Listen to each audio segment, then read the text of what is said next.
السلام علیکم ورحمۃ اللہ وبرکاتہ۔ ناظرین، آپ دیکھ رہے ہیں پروگرام چمکتے چہرے، میں ہوں آپ کا ہوسٹ محمد ابراہیم چترالی۔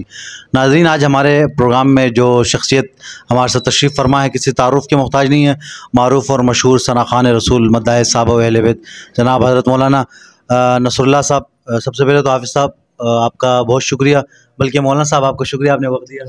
جزاک اللہ۔ مولانا صاحب، سب سے پہلے ہمیں یہ بتائیں کہ آپ نے نعت خوانی کا آغاز کب سے کیا، اور جب آپ نے نعت خوانی کا آغاز کیا تو اس وقت آپ کے ذہن میں آئیڈیل نعت خوان کون تھے کہ آپ نے کچھ سوچا کہ یار میں یہ نعت خوان جو ہے بڑا ہو کے بنوں گا؟ بسم اللہ الرحمن الرحیم۔ سب سے پہلے تو میں آپ کا مشکور ہوں، آپ نے مجھے مدعو کیا، اللہ پاک آپ کی اس محنتوں کو قبول فرمائے۔ جب میں مدرسے میں پڑھتا تھا، ہمارا مدرسہ جامعہ قاسمیہ تقریباً اعدادی اول میں تھا، حفظ کے بعد، تو بس وہیں پر ہی مدرسے میں بزم ہوتی تھی، تو استاد جی بولتے تھے کہ بھائی کون بچہ نعت پڑھے گا، تو بس سارے لڑکے، ایک دوست تھا ان کو میں سناتا رہتا تھا، تو اس نے کہہ دیا کہ استاد جی نصر اللہ نعت پڑھے گا۔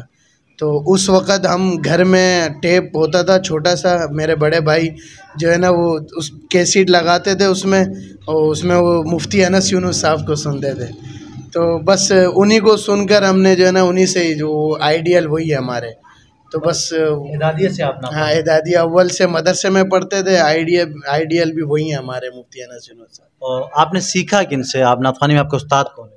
میرے استاد جی، جیسے آپ تو کہتے ہیں، آپ نے کافی لوگوں سے پوچھا کہ استاد کون ہوتا ہے تو اکثریت نہیں بتاتے، لیکن سچ بات تو یہ ہے کہ میں نے سیکھا نہیں ہے، لیکن میرے کو سیکھنا چاہیے۔ میں یہ کہوں گا کہ ہر نعت خواں کو سیکھنا چاہیے، تو میں نے سیکھا نہیں ہے، اس کا مجھے افسوس ہے، لیکن حافظ منیر صاحب وہ مجھے وقتاً فوقتاً میں ان سے پوچھتا رہتا ہوں، مجھے بتاتے رہتے ہیں، اور بھی دیگر جو میرے سینئر نعت خواں ہیں ان سے میں کچھ نہ کچھ سیکھتا رہتا ہوں۔ دیکھیں حافظ صاحب، آپ نے کہا کہ سیکھا نہیں ہے، سیکھنا چاہیے، اور آپ نے یہ خواہش کا اظہار بھی کیا کہ سیکھوں گا بھی، تو یہ تو آپ تو ماشاء اللہ سینئر نعت خوانوں میں آگے۔ جو نئے سیکھنے والے ہیں ان کے لیے آپ نے عملی طور پہ کیا کام کیا ہے، یا کیا کام کرنا چاہ رہے ہیں کہ وہ ان کو آپ کوئی پلیٹ فارم دیں جہاں پہ آ کے وہ سیکھیں؟ میری یہی خواہش ہے کہ جو نئے اٹھنے والے ہیں ان کو سپورٹ بھی کریں، اور ان کو میں یہ بھی کہوں گا کہ وہ سیکھیں اچھی طرح سے، اور پھر اس کو آگے جا کے جب سیکھ جائیں گے تو اللہ پاک کسی کی محنت کو ضائع نہیں کرتا، اللہ پاک ان کو آگے خود ہی موقع دے دیں گے۔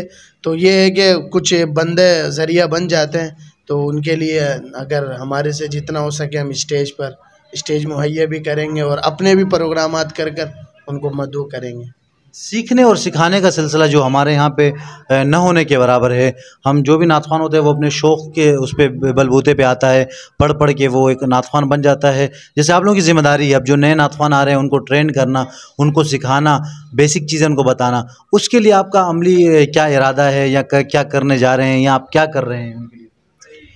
میں نے ویسے ایک چھوٹی سی بزم بنائی تھی، تو اس میں اس کا یہی تھا کہ ہم نے اس کا مقصد یہ تھا کہ ہم آگے جو ہے اپنے تیار بھی کریں گے، اور خود تو میں نہیں لیکن میں اپنے بڑوں سے ان کو تیار کرواؤں گا، اور پھر آگے جتنی ہو سکے ان کو اسٹیج مہیا کر ان کو آگے تک لے جانے کا یہ ہمارا ہے۔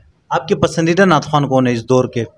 اس دور کے میرے مفتی انس یونس صاحب ہیں، جو کہ شروع سے ہی ہیں، اور انہی کو میں زیادہ سنتا ہوں، اور سید عزیز الرحمان شاہ صاحب کو اور حافظ منیر صاحب کو، ان تینوں کو۔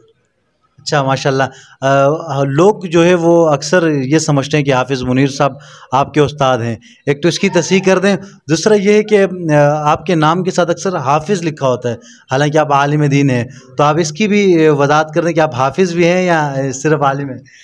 جی، حافظ منیر صاحب میں ان کو استاد مانتا ہوں، کیونکہ انہوں نے مجھے کافی کچھ شعروں میں بتایا کہ بھائی اس کو اس طرح سے نہیں، اس طرح پڑھتے ہیں، مجھے اکثریت کلاموں کے طرز بھی بنا کے دیے ہیں، اور طریقہ بھی بتایا کہ اس کو اس طرح سے پڑھتے ہیں، پھر میں اس طرح سے وہ میرے استاد ہوئے۔ اور کیونکہ ان حافظ منیر صاحب سے جتنی دوستی ہے اور اتنا تعلق ہے، اتنا میرا نعت خوانوں سے اور بڑوں سے نہیں ہے، نہ مفتی انس صاحب سے، نہ حافظ ابو بکر صاحب سے، تو ان سے میں اس لیے پوچھتا ہوں۔ اور دوسرا یہ کہ میں الحمدللہ حافظ بھی ہوں، تو لوگ لگا دیتے ہیں۔ آپ کے نعت خوانوں میں دوست کون ہے؟ کون سے نعت خوان آپ کے دوست ہیں؟ میرے مشکل ہی کوئی جو ہے نا بچہ ہے جو میرا دوست نہیں ہے، ویسے اکثریت الحمدللہ دوستی ہے. بس بڑے یہ ہیں کہ مفتی انس صاحب ہو گیا، ان سے جو ہے صرف ایک سلام دعا ہے اور ملاقات تھوڑی سی سنجیدگی والی، باقی دوستی یارانہ تو پھر سب سے. آپ اگر نئے نعت خوان سیکھنا چاہیں، وہ آپ سے رابطہ کریں، تو ان کے لیے کیا مستقبل میں کوئی آپ کا ارادہ ہے کہ ان کی ایسے کوئی کلاسز کریں؟ کیونکہ ہمارے ہاں نہ ہونے کے برابر ہے. ہر فیلڈ میں یہ ہوتا ہے کہ ان کی جو سینئر ہے وہ اپنے جونیئر کو سکھانے کی کوشش کرتے ہیں، ان کے لیے اکیڈمیز بناتے ہیں، کلاسز کرتے ہیں. ہمارے یہاں بھی یہ چیز بالکل نہ ہونے کے برابر ہے. اس کے لیے آپ کے ذہن میں کوئی آئیڈیا ہو، کوئی کرنا چاہیں؟ بالکل میرا یہی ارادہ ہے، اور انشاءاللہ جو ہے نا ہمارا ارادہ یہ، میں نے 2-3 اپنے دوستوں سے جو خاص دوست ہیں ان سے مشورہ بھی کیا تھا. انہوں نے مجھے یہ بالکل کہا تھا کہ بھئی اس طرح سے ہونا چاہیے کہ جو نئے سیکھنے کا جو جن کو شوق ہے، ہم ایک ایسا چھوٹا سا کوئی ادارہ بنا لیں جس میں ان بچوں کو، جیسے ایک دن بڑے نعت خوانوں میں سے کوئی ایک آ گیا، 3-4 ہفتے میں یا مہینے میں 1-2 دن 3 دن کر لیں، پھر وہ اس کی پریکٹس کرتے رہیں. تو اس طرح ہمارا بالکل ارادہ ہے، انشاءاللہ یہ بہت جلد شروع کریں گے انشاءاللہ. نعت خوانی کے فیلڈ میں آپ کے ساتھ کس نے سپورٹ کیا اس مقام تک پہنچنے کے لیے؟ سب سے پہلے تو میرے والدین. میری والدہ یہی چاہتی تھی کہ میرے کوئی ایک بچوں میں سے ایک بچہ نعت خواں بنے، اور میرے والد صاحب بھی. پھر میرے والد صاحب کے دوست تھے، معروف خطیب ہیں سندھ کے، حیدرآباد میں رہتے ہیں، حضرت مولانا قاری کامران صاحب. تو میرے والد صاحب نے ان کو کہا تھا کہ یہ میرا بیٹا ہے نصر اللہ، اس کو نعت پڑھنے کا شوق ہے، طالب علمی دور میں ہی. تو انہوں نے سنی بھی. پھر وہ مجھے اسٹیجوں پر اپنے ساتھ پروگراموں پہ، کراچی جب آتے تھے اپنے ساتھ کراچی لے جاتے تھے، کراچی کے جتنے پروگرام ہوتے تھے میں ان کے ساتھ جاتا تھا، پھر مجھے موقع دلواتے تھے. اور پھر جب تھوڑا سا یہ سادسہ ثابیہ کا سال آیا میرا، تو جب بڑا ہو گیا تھا تو مجھے یہ سندھ کے پروگراموں میں بھی لے کر گئے. تو وہاں پر مجھے قاری کامران صاحب سے بہت کچھ سیکھنے کو ملا. اسٹیج پر کس طرح سے بولنے کا طریقہ، انہوں نے سارا جو طریقہ ہے وہ مجھے قاری کامران صاحب نے جو ہے ان سے میں نے سیکھا. آپ کے پسندیدہ علماء کرام کون ہیں؟ ویسے تو ہر عالم دین پسندیدہ، لیکن کوئی ایک خاص عالم دین جو ہوتا ہے انسان کے دل میں ہوتا ہے کہ یار یہ بڑا پسند ہے مجھے.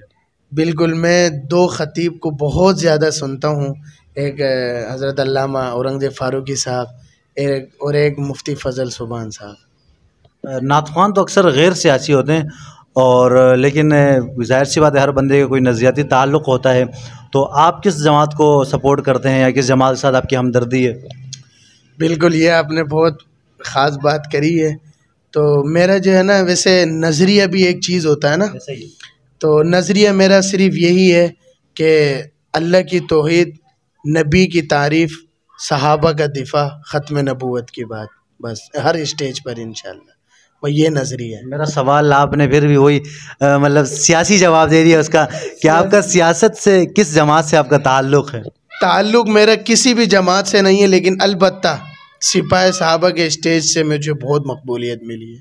یہ بات مطلب اگر جمعیت علماء اسلام کے بارے میں نظمیں پڑھنے کا آپ کو موقع ملا، یا قائد جمعیت کی زمین پڑھے، تو آپ پڑھیں گے؟ بالکل، مجھے جمعیت علماء اسلام کے اسٹیج پہ بھی موقع ملے، اور علامہ راشد محمود سمرو صاحب کی موجودگی میں نے کلام پڑھے، اور جمعیت کا ترانہ بھی پڑھا.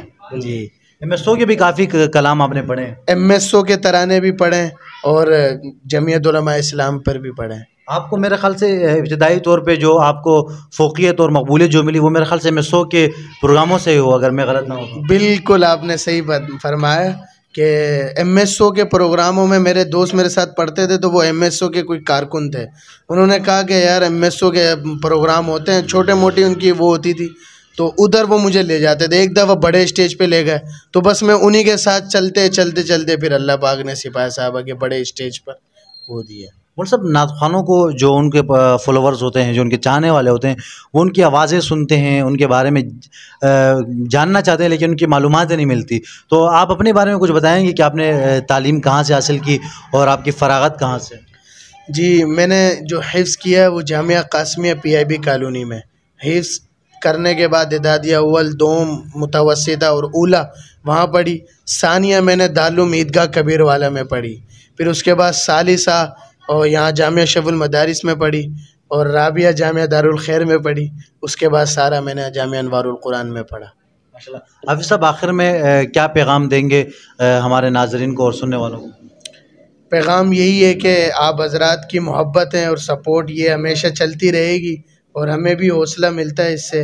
اور انشاءاللہ ہر آنے والا میں یہی پیغام ہے کہ جو بھی آنا چاہتا ہے اسٹیج پر اور نعت خواں ہو یا تلاوت کرنے کا شوق ہو یا خطابت کرنے کا شوق ہو تو وہ آگے ضرور آئے، لیکن اپنے بڑوں کا احترام کرتے ہوئے، اپنے استادوں کا ادب کرتے ہوئے آگے بڑھے، اور انشاءاللہ دنیا اس کی حوصلہ افزائی بھی کرے گی، ادب اور احترام کے ساتھ چلے گا، انشاءاللہ اللہ کامیاب دے۔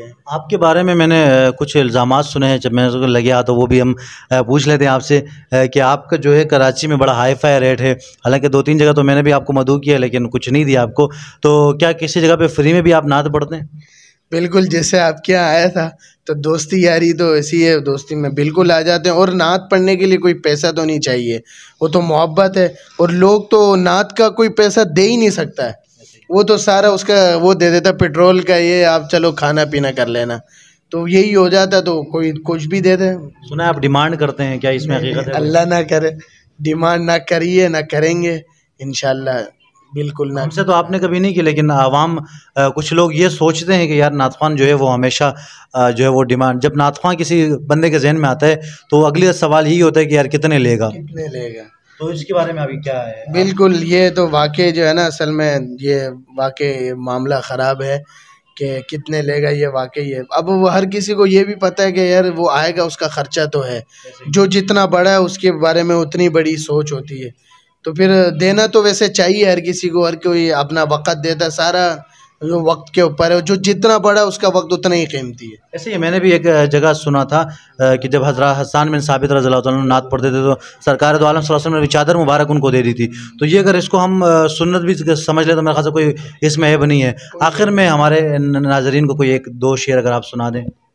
جی بالکل، میں نے سب سے پہلی نعت پڑھی تھی جو اعدادی اول میں تھا میں، اور میرے بڑے بھائی قاری مولانا عبید اللہ صاحب وہ پڑھتے تھے، وہ میں نے ان سے وہ سنی تھی، وہ پڑھتے تھے: حب احمد ازل ہی سے سینے میں ہے، میں یہاں ہوں میرا دل مدینے میں ہے، تیرے جنت میں بھی ایسی خوشبو نہیں جیسی خوشبو نبی کے پسینے میں ہے۔